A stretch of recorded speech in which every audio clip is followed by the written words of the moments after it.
Hi, Tim Biggam for Delta Derivatives, Option Hedges and Edges, taking a look at a market that's running into a little overhead resistance at that 2,600 level at the S&P 500. Certainly a big two-day rally here as we kind of wait the Fed minutes and the start of earnings season. More importantly, implied volatility vis-a-vis the VIX has gone from over 30 less than a week ago to approaching 20 here. I'm jumping in and actually thinking things may be getting a little too over-exuberant here, buying a UVXY call diagonal. UVXY is 1.5 times the daily VIX, so I'm buying next week's 75 calls. They're about 5 points out of the money. Selling this week's 76 calls, paying about $1.50 for that spread, just looking for somewhere along the way for the market to have a pullback here, which should get the UVXY going here. This was over 90 not too long ago, has collapsed down below 70, so I think a little too far, too fast, both on the VIX and the market as well.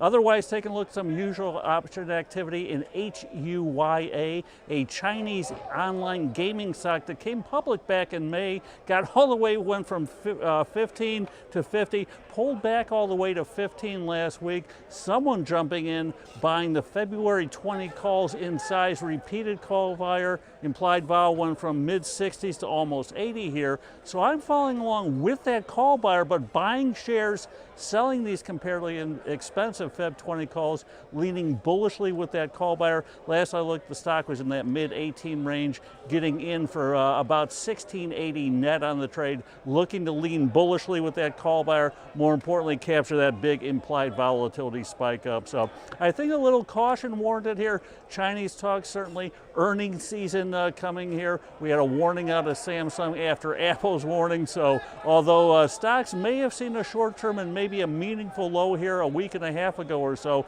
I think the all clear has not yet been sounded. So until next week, as always, here's the good trading. Take care.